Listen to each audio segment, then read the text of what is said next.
3 hari lagi langit Jakarta akan semarak oleh atraksi puluhan pesawat canggih TNI Angkatan Udara memperingati HUT ke-81 RI. Seperti apa persiapannya? Berikut liputan Juan Guardiola dari Lanut Halim Perdana Kusuma.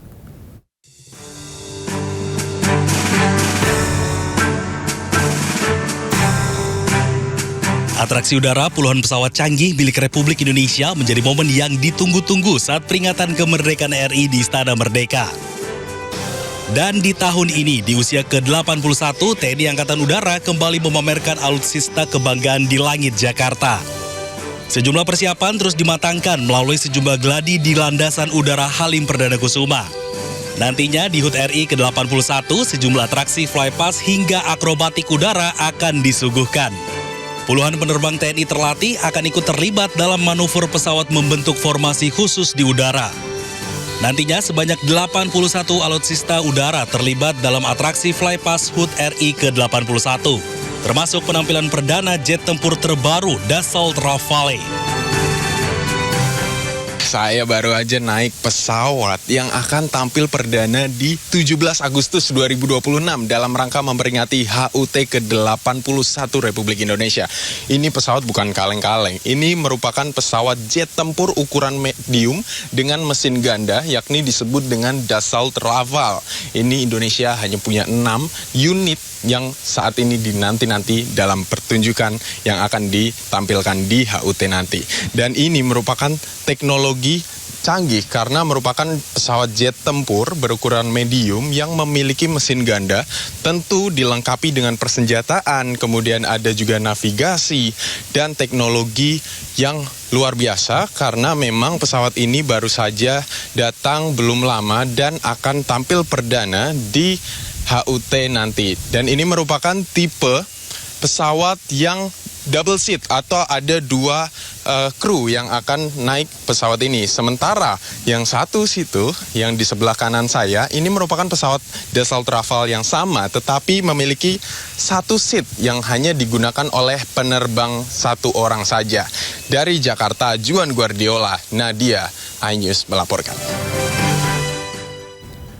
Mobil kepresidenan Pindad Maung bersolek. Maung yang ditumpangi Presiden Prabowo Subianto dan Wapres RI Gibran Rakabuming Raka bernuansa dengan ornamen nuansa kemerdekaan. Hiasan bernuansa striker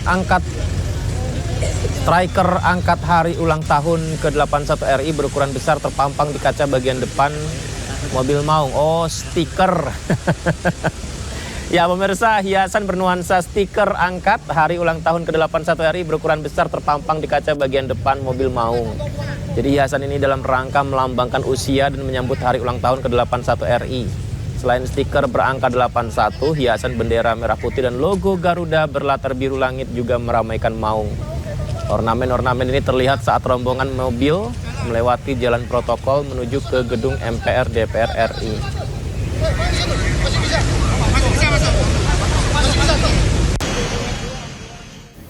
Ada war tiket juga pemirsa, pendaftaran undangan upacara HUT RI di Istana Merdeka dan ternyata resmi sudah ditutup. Sebanyak 336.000 pendaftar tercatat ikut war tiket.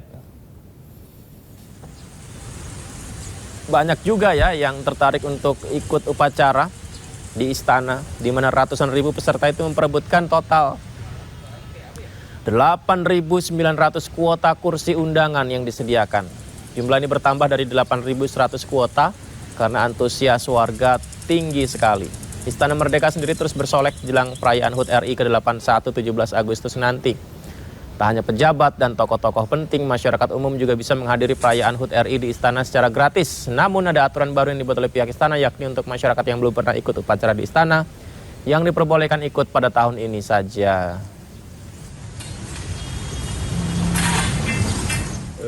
Karena kapasitas atau luas istana itu juga sangat terbatas, untuk tahun ini kita akan membagi porsi untuk memprioritaskan kepada yang belum pernah sama sekali. Memeriahkan Hari Kemerdekaan, warga ikut lomba ketangkasan ala Ninja Warrior di Surabaya. Wow, sementara di Kendal digelar lomba tangkap lele dengan tangan kosong di sungai.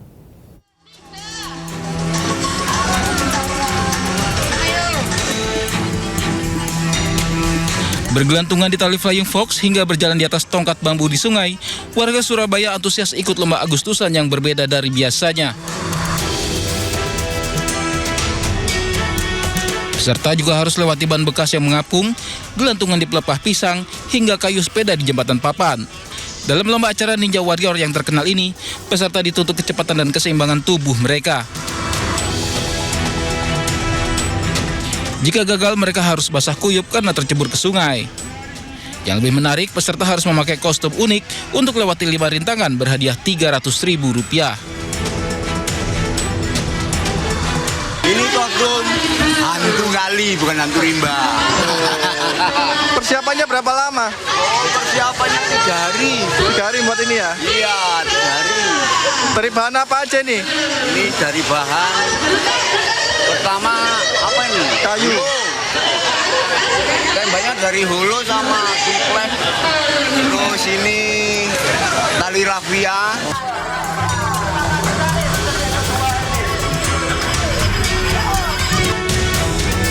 Sementara di Kendal, warga Desa Karangayu, Kecamatan Cepiring menggelar lomba tangkap lele di sungai irigasi.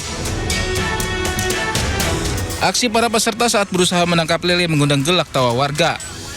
Karena menangkap lele yang licin dengan tangan kosong bukanlah perkara mudah. Sebelum perlombaan dimulai, warga bergotong royong membersihkan sungai agar alirannya tetap terjaga. Melalui lomba yang sederhana ini, warga desa membuktikan bahwa semangat kemerdekaan dapat dirayakan dengan kegiatan sederhana yang menghibur namun penuh makna. Dari Surabaya, Jawa Timur dan Kendal, Jawa Tengah, Rahmat Ilyasan dan Edi Prayetno, iNews melaporkan. Ngomong-ngomong soal lomba 17-an, kira-kira sejak kapan ya lomba 17-an ini ada? Dan seperti apa sih awal mulanya? Kita simak informasi singkat awal mula 17-an lomba berikut ini.